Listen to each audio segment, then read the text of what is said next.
மலை கிராமம். அந்த கிராமத்தில் ஒரு நல்ல பணம் படைத்த ஒரு குடும்பமும் ஒரு ஏழ்மையான ஒரு குடும்பமும் இருந்தாங்க. அந்த மலை அடிவாரத்தில் பெரிய காடு ஒன்று இருந்துச்சு.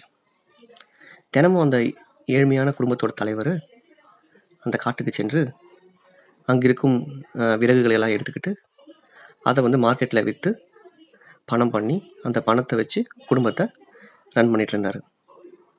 அவர் தினமும் காட்டுக்கு போகும்போது வழியில் ஒரு யானை சிலை ஒன்று இருந்தது. அந்த ஏழை மனிதர் அந்த யானை சிலை முன்னாடி தினமும் வாழைப்பழம் வச்சு ப்ரேயர் பண்ணிட்டு போவார். இந்த மாதிரி பல நாள் போச்சு. ஒரு நாள் அந்த மனிதர் அந்த யானைக்கு வாழைப்பழம் வச்சார். அப்போ அந்த யானை சொல்லிச்சு, நீ ரொம்ப நல்ல மனிதன், என்னுடைய சிலைக்கு இது வரைக்கும் யாருமே பறிச்சது கிடையாது, ஆனால் நீங்கள் டெய்லி வந்து எனக்கு வாழைப்பழம் கொடுக்குறீங்க அப்படின்னு அந்த சிலை சொல்லிச்சு. உடனே இந்த மனிதர் சொன்னார், உனக்கு நல்லா சாப்பாடு வைக்க முடியல, நான் ரொம்ப ஏழை, நான் வச்சு இந்த வாழைப்பழத்தை ஏற்றுக்கிட்டு நீ என்ன பேசியிருக்க, எனக்கு ரொம்ப சந்தோஷமாக இருக்குது அப்படின்னு சொன்னார்.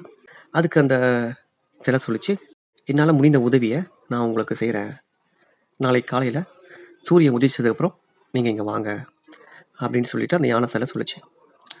அவன் அங்கே இருக்க விறகுகள்லாம் எடுத்துக்கிட்டு அவன் வீட்டுக்கு போயிட்டான். அடுத்த நாள் காலையில் இவன் கிளம்பி அந்த யானையை பார்க்கறதுக்கு போனான்.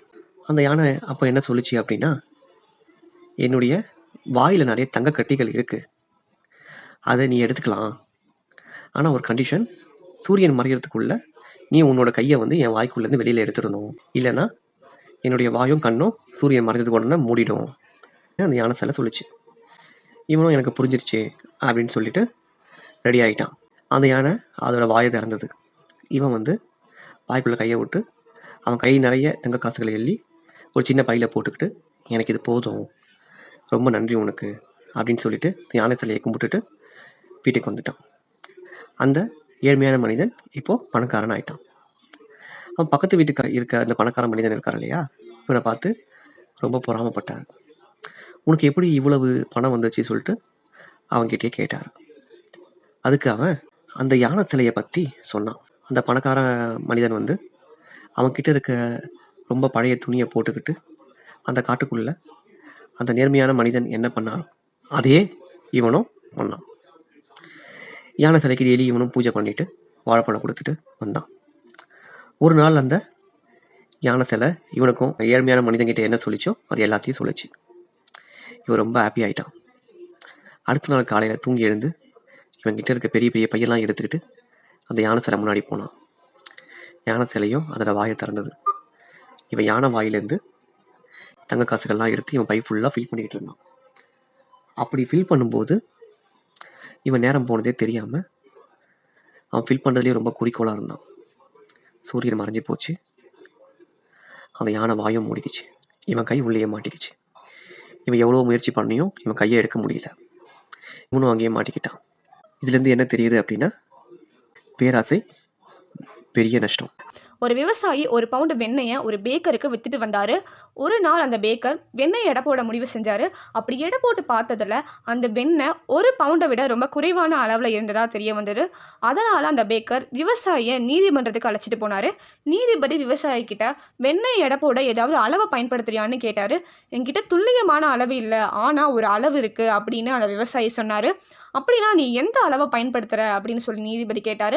அதுக்கு அந்த விவசாயி, பேக்கரோட கடையில் விற்கக்கூடிய ஒரு பவுண்டு ரொட்டியை பயன்படுத்தி தான் வெண்ணெயை எடை போட்டு கொடுக்குறேன். அப்போ பிரச்சனை ஒரு பவுண்டு வெண்ணெயில் இல்லை, ஒரு பவுண்டு ரொட்டியிலன்னு நீதிபதிக்கு தெரிய வந்துட்டு, இவ்வளோ நாள் மக்களை ஏமாற்றிட்டு வந்ததால் நீதிபதி அந்த பேக்கருக்கு 10,000 ரூபாய் அபராதம் விதித்தார். நேர்மை கர்மா அப்படிங்கிறதுக்கெல்லாம் இது நல்ல எடுத்துக்காட்டான ஒரு கதை. நீங்கள் என்ன கொடுக்குறீங்களோ அதுதான் பெறுவீங்க. நல்லது பண்ணிங்கன்னா நல்லது ரிஃப்ளெக்ட் ஆகும், கெட்டது பண்ணிங்கன்னா கெட்டது ரிஃப்ளெக்ட் ஆகும். நீங்கள் ஒருத்தரை ஏமாற்றிக்கிட்டு இருக்கீங்க அப்படின்னா அவங்கள ஏமாற்றலை, அவங்க மேலே வச்சிருக்க நம்பிக்கையை ஏமாற்றிருக்கீங்கிறத மறந்துடாதீங்க. இது வரைக்கும் ஏமாற்றிட்டு இருந்தீங்கன்னா பரவாயில்ல, இனிமேல் யாரும் எக்காரணத்தை கொண்டும் ஏமாற்றாதீங்க. மனுஷங்கனாவே நல்ல குணம் கெட்ட குணம் ரெண்டுமே இருக்கும். ஒரு விஷயம் தப்புன்னு தெரிய வரும்போது அதை நீங்கள் திருத்திக்கணும். எண்ணங்கள், வார்த்தைகள், செயல்கள் இதெல்லாம் ஒரு கண்ணாடி மாதிரி. என்ன கொடுக்குறீங்களோ அதுதான் கிடைக்கும். Don't try to cheat anyone because karma is வாட்சிங் யூ.